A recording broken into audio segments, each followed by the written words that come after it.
hugely excited. I cannot wait to see him play in pre-season, and in that respect it's great news that he will be available from the start of July, without any international commitments, to take part in a full pre-season and adapt to Liverpool's style of play and learn the role Klopp demands from him. Liverpool's midfield was full of graft and energy last season, but was sometimes lacking in guile and creativity, especially following Coutinho's departure. Keita has that ability to pick the ball up in deeper areas and drive past opponents with his superb dribbling ability and burst of speed over short distances, as well as his eye for a killer pass and capacity to score spectacular goals from outside the box. He might need a bit of time to settle in, but once he does, I expect he'll have an enormously positive impact for Liverpool for many years to come.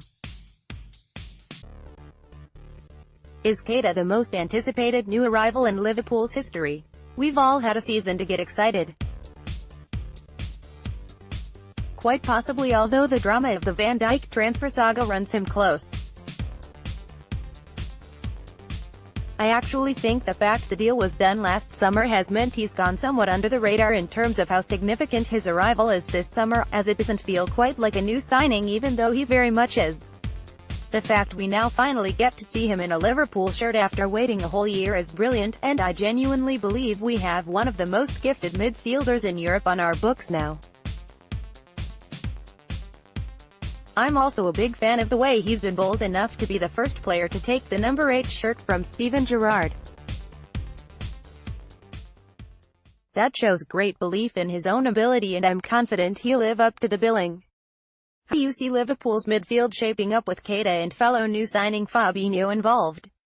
Fabinho signs for Liverpool. Image, Nick Taylor, Liverpool FC via Getty Images. It's great to have two fantastic players to bolster the midfield, and it certainly gives Klopp a whole host of options which he didn't have before.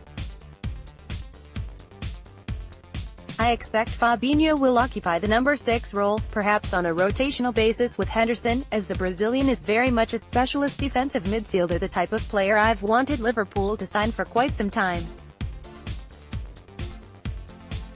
I think Fabinho's arrival also frees up the possibility to play Henderson further forward in certain situations.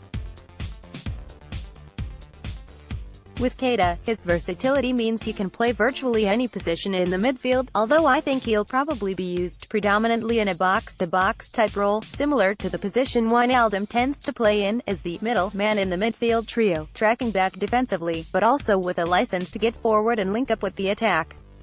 Then you've got the most advanced midfield role, which is best suited to Oxlade-Chamberlain or Lallana, and ideally, Nabil Fekir, if that transfer saga does eventually reach a successful conclusion. Both Fabinho and Keita will need time to bed in, and while I'm sure they'll both be excellent additions, I think we might need to have some patience to begin with if they don't hit their peak form right from the off.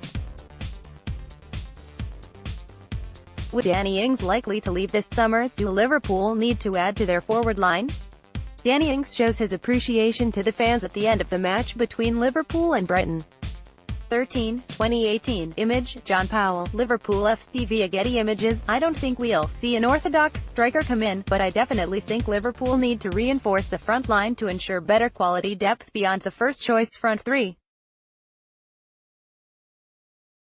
A versatile, pacey forward who can play across the front line, especially in the wide roles to provide backup for Salah and Mane, is essential. Fekir would fit the bill in that sense, as well as offering an attacking midfield option, but if that deal doesn't happen, then there will need to be a high-quality alternative. I'd very much like to see Liverpool go for Christian Pulisic, irrespective of Fekir, as he'd be a fantastic wide option with vast potential to develop further and lessen the burden on the main front three. PSV winger Irving Lozano would be another option I'd have a look at. He was outstanding in the Eredivisie last season and has carried that form into the World Cup with Mexico. I think we'll also see Ryan Brewster get a decent amount of minutes next season, so he'll provide another option along with Solanke, who will hopefully kick on, and Origi, who returns from his loan spell at Wolfsburg. Where else do the Reds need to strengthen this summer?